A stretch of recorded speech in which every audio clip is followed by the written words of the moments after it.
কুলটি থানা শাকতুরে ফাঁড়ি এলাকায় 27 বছরের ডিসেরগড় মসজিদ পাড়া এলাকায় এক মহিলাকে তৃণমূলের প্রভাবশালী ভয় দেখিয়ে 1 বছর ধরে তার সাথে শারীরিক সম্পর্ক করেছে মঞ্জুর আলম, বয়স আনুমানিক 44 বছর, একই মহল্লার বাসিন্দা। সরকার পরিবর্তন হওয়ার পর মহিলা শাকতুরে ফাঁড়িতে অভিযোগ দায়ের করে 8 তারিখ সন্ধ্যাবেলায় তার পরিপ্রেক্ষিতে পুলিশের তৎপরতা 1 ঘন্টার মধ্যে গ্রেপ্তার হয় মঞ্জুর আলম। আজ সকালেই তাকে শাকতুরে ফাঁড়ি থেকে আসানসোল আদালতে তোলা হয়। পুলিশ 7 দিন রিমান্ডে চাইলে তাকে আদালত 4 দিন রিমান্ডে দেয়। মুখ্যমন্ত্রীর নির্দেশ অনুযায়ী জিরো টলারেন্সের যে দাবি তুলেছেন তারই অনুপ্রেরণায় পুলিশের এই সাফল্যের এর আগেও শাকতুরিয়া ফাঁড়ি পুলিশ এক নাবালিকা ধর্ষককে ঘণ্টাখানেকের মধ্যে গ্রেপ্তার করে FCISF জওয়ানকে গ্রেপ্তার করেছে। बालूरघाट से होने वाले बालू गाड़ियों की परिचालन की वजह से रास्तों की हालत खराब हो रही है। यह आरोप लगाते हुए आज तीरथ इलाके की महिलाओं ने बालूघाट पर कामकाज रुकवाकर प्रदर्शन किया। इन महिलाओं ने आरोप लगाया कि बालूघाट की वजह से इन्हें काफी परेशानी होती है। महिलाओं ने बताया कि बालूघाट की वजह से सारी परेशानी यहाँ के स्थानीय लोगों को होती है, लेकिन यहाँ के बेरोजगार युवाओं को रोजगार नहीं मिलता। इतना ही नहीं, बालूघाट से निकलने वाली गाड़ियों की वजह से रास्तों की हालत खराब हो रही है। प्रदर्शन कर रही महिलाओं ने बताया कि इससे पहले भी इन्होंने कई बार इस मुद्दे पर विरोध प्रदर्शन किया था, लेकिन कोई समाधान नहीं निकला। महिलाओं ने बताया कि चाहे सरकार किसी की भी रहे, लेकिन बालू की वजह से हो रही परेशानियों से उन्हें निजात नहीं मिलती। वह चाहती है कि यहाँ पर बालू घाट ना चले, चाहे वह वैध हो या फिर अवैध। इससे उन्हें कोई लेना देना नहीं है। उनकी मांग है कि इस क्षेत्र में बालू घाट बंद होनी चाहिए। রাস্তার পর থেকে রাস্তা ঠিক করো, পূজার পর থেকে আশ্বিন মাস থেকে গাড়ি চলবে, তখন আমাদেরকে পয়সা দেবে। আর রাস্তা আমাদের খারাপ হচ্ছে, কোনো যাওয়া আসার কোনো ইয়া নাই। রাস্তা আমাদের ঠিক করো। আপনার নাম? নাম? আমার নাম দীপালি পাল। রাস্তাটা বন্ধ করা দরকার আমাদের। আমাদের রাস্তা খারাপ হচ্ছে, রাস্তাতে মানুষজন অ্যাক্সিডেন্ট হচ্ছে, মানুষ মারা যাচ্ছে, সামান্য নদীর ঘাটে স্নান করতে আসছে ডুবে মারা যাচ্ছে। এইভাবে রাস্তাতে আমাদের বালি চলে অনেক ইয়ে করছে। আমরা বালিঘাট বন্ধ করতে চাই। তো আপনারা কি চাইছেন? দাবিটা কি কি দাবি আছে আপনার? রাস্তা তৈরি করে দেওয়া যায়। আমাদের এখানে অনেক ক্ষতি হয়ে গেছে। বালিঘাট বন্ধ করার জন্য আমরা পাকা বিরোধ করতে এসেছি। এবারে যে বাপের বেটা এইখানে এসে আমাদের সঙ্গে স্পটে কথা বলো, আর কে বালিঘাট চালাতে বলেছে সেই লোকটাকে নিয়ে আসে। আপনাদের মূল দাবিটা কি? মূল দাবিটা রোড, রাস্তা ঠিক করো, জলের ব্যবস্থা নাই, রাস্তা ঠিক করো। আজ 2 মাস আগে অ্যাক্সিডেন্টে মানুষ মরে গেল, টাকা দিল, টাকা রইল, মানুষ রইল নাই। এলো কি আছে নাই? খালি ছেলেপিলারা স্কুল যাচ্ছে, আমরা বাজার যেতে পারছি না, বাজার যেতে হচ্ছে, তাহলে আমাদের কত কষ্ট হচ্ছে। আর আমাদের গ্রাম আমরা মুসলমান কে করবে? আপনার নাম? আমার নাম সন্ধ্যা দিবর। पश्चिम बंगाल सरकार के urban development and municipal affairs मंत्री अग्निमित्रा पॉल ने आज आसनसोल नगर निगम में एक संवाददाता सम्मेलन किया। संवाददाता सम्मेलन के दौरान आसनसोल नगर निगम की एडमिनिस्ट्रेटर अदिति चौधरी और अन्य अधिकारी उपस्थित थे। मंत्री ने नगर निगम के कार्य प्रणाली को लेकर कुछ अहम जानकारी दी। उन्होंने कहा कि आज आसनसोल नगर निगम क्षेत्र के 106 नंबर वार्ड में रहने वाले लोगों के फोन उन्होंने रिसीव किया, जिसके जरिए लोगों ने अपनी परेशानियों को उनके सामने रखा। उन्होंने कहा कि इस तरह के कार्यक्रम भविष्य में भी किए जाते रहेंगे, जिससे कि लोग अपनी परेशानियों के बारे में सीधे उनको बता सके और उनकी परेशानियों का समाधान निकाला जा सके। इसके अलावा उन्होंने कहा कि अर्बन डेवलपमेंट मंत्रालय में एक नंबर जारी किया गया है, जिसमें पूरे राज्य में निगम इलाकों में रहने वाले लोग संपर्क कर सकते हैं और उनकी समस्याओं का निराकरण किया जाएगा। उन्होंने कहा कि आसनसोल नगर निगम के पूरे क्षेत्र को सही तरीके से व्यवस्थित किया जाएगा, इसके लिए पार्किंग की व्यवस्था की जाएगी। उन्होंने कहा कि पार्किंग के लिए जगह चिन्हित किया जा रहा है और बहुत जल्द टेंडर भी निकल जाएगा। उन्होंने साफ कहा कि रास्ते के दोनों तरफ पार्किंग करने नहीं दिया जाएगा, रास्ते के सिर्फ एक तरफ पार्किंग की व्यवस्था होगी और पुलिस प्रशासन द्वारा लोगों को बता दिया जाएगा कि वह कहां पर गाड़ी पार्क कर सकते हैं। वहीं उन्होंने कहा कि यह देखा जा रहा है कि पानी की इतनी कमी के बावजूद कुछ लोग लाइन में पंप लगाकर पानी की चोरी कर रहे हैं। उन्होंने ऐसे लोगों को भी हिदायत दी कि इस तरह की हरकत ना करें, क्योंकि अगर कोई पानी चोरी करता हुआ पकड़ा गया तो उसके घर का कनेक्शन काट दिया जाएगा। নমস্কার জানাই। আজকে আমাদের এখানে সংবাদ মাধ্যমের বন্ধুরা যারা এসেছেন সবাইকে নমস্কার এখানে আসার জন্য।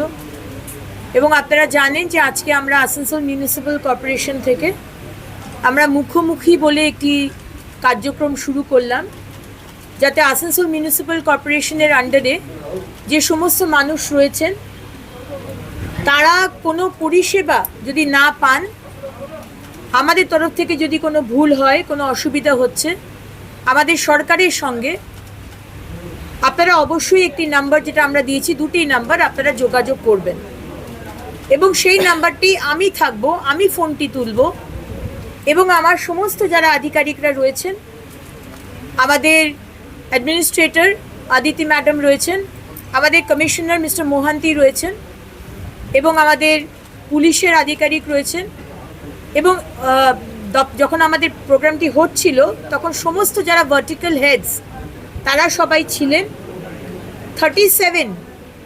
37টি কোয়েশ্চেন আমরা নিয়েছি আজকে এবং তার সমস্যার সমাধান করার জন্য অলরেডি কাজ শুরু হয়ে গেছে। শুধু আজকে মুখোমুখি হলো, কাজটা এখানেই শেষ তা নয়।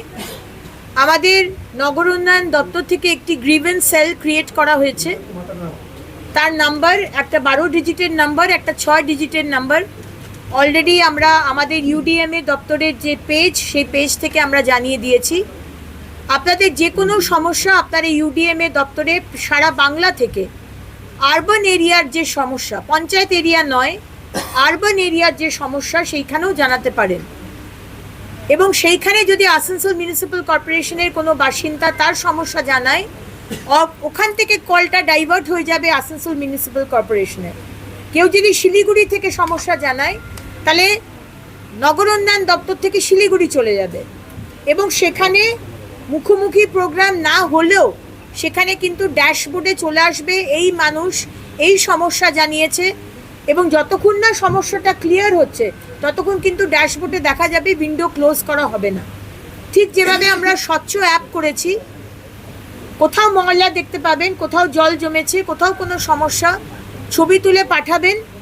যতক্ষণ না আপনার সমস্যার সমাধান হচ্ছে ওই স্বচ্ছ অ্যাপের উইন্ডোটাও কিন্তু ক্লোজ হবে না, ওপেন থাকবে, তার মানে আপনার সমাধান হয়নি এখনো।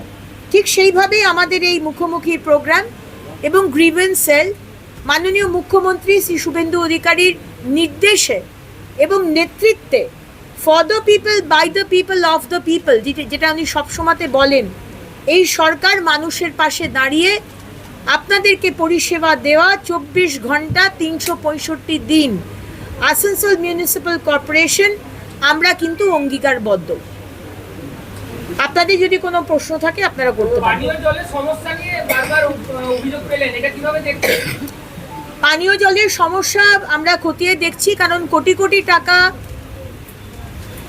লাস্ট 15 বছরে কেন্দ্র সরকার পাঠিয়েছেন। অমৃত হচ্ছে কেন্দ্র সরকারের একটি জলের প্রকল্প, যেখানে বাড়ি বাড়িতে পানীয় জল পৌঁছবে এবং পানীয় জলে মানে কল থাকবে বাড়িতে, যেখান থেকে আপনি জল পাবেন। কিন্তু দেখা যাচ্ছে প্রচুর মানুষ জল পাচ্ছে না, বাড়ি বাড়িতে জলের কানেকশন হয়নি, যেখানে পাইপ বসানো হয়েছে সেইখানে জল ছাড়া হয়নি, পাইপের কোয়ালিটি অত্যন্ত খারাপ, যে কোয়ালিটি মেনটেন করা উচিত সেই কোয়ালিটি না করে ছোট পাইপ, খারাপ পাইপ দেওয়া হয়েছে।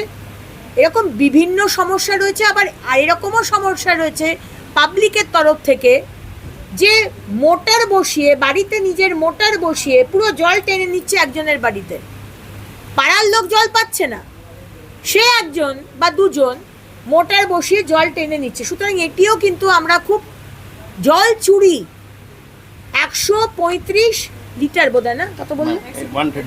135 লিটার আমরুতে বলা আছে একটা মানুষ ব্যবহার করতে পারে খুব ডিসেন্টলি। বাড়িতে 4 জন থাকলে 4 × 135, কিন্তু যার বাড়িতে এর থেকেও বেশি জল ইউজ হচ্ছে তার মানে অপচয় হচ্ছে, আর অন্য মানুষ জল পাচ্ছে না। সুতরাং এই বিষয়টাও আমরা খতিয়ে দেখছি। জল হচ্ছে আমাদের জমি, সোনাদানা, প্রপার্টির মতনই কিন্তু প্রেশাস। জলকে নষ্ট করা যাবে না, আর কেউ মোটর লাগিয়ে জল চুরি করবে এরকমও কমপ্লেন এসছে। আমরা কিন্তু আজকেই বলে দিয়েছি ডিপার্টমেন্টকে, তার বাড়িতে যাবেন, পাড়ায় পাড়ায় যেখানে আপনারা মোটর ইউজ করছেন লাইন কেটে দেওয়া হবে। কোনো মোটর ইউজ করে জল চুরি করতে কিন্তু আমরা দেব না, তাই সতর্ক হয়ে যান। ভাবছি রাস্তার একদিকে পার্কিং হবে, এটা আপনারা শুনে নিন। আপনাদের মাধ্যমে আমি আসানসোলের মানুষকে জানাতে চাই, রাস্তার দুধারে পার্কিং করবেন না। সিঙ্গেল রাস্তা, একটা রাস্তা দিয়ে লোক যাচ্ছে, মানে গাড়ি যাচ্ছে, একটা রাস্তা ওই সেম রাস্তা দিয়ে গাড়ি আসছে। এই রাস্তাতে একধারে পার্কিং হবে। আমাদের পুলিশ যারা রয়েছেন, পুলিশের দপ্তর থেকে জানিয়ে দেওয়া হবে রাস্তার কোন দিকে পার্কিং হবে। যেরকম আমাদের ধরুন হাটন রোড সিঙ্গেল রাস্তায় ডান দিকে পার্কিং হবে না বাঁ দিকে হবে, সেটা আপনাদের জানিয়ে দেওয়া হবে। এবং সেখানে আমরা একটা মার্কিংও করে দেবো পেন্ট দিয়ে, যে পার্কিং জোন। আপনারা যদি ওই পার্কিং জোন ছাড়া অন্যদিকে যদি পার্কিং করেন, আপনাদের গাড়িতে কাঁটা লাগানো হবে বা ফাইন দেওয়া হবে 500 থেকে 1000 টাকা। আপনারা যদি মনে করেন যেখানে সেখানে গাড়ি লাগিয়ে দেবেন, মোটরসাইকেল লাগিয়ে দেবেন, এটা কিন্তু আমরা অ্যালাউ করব না।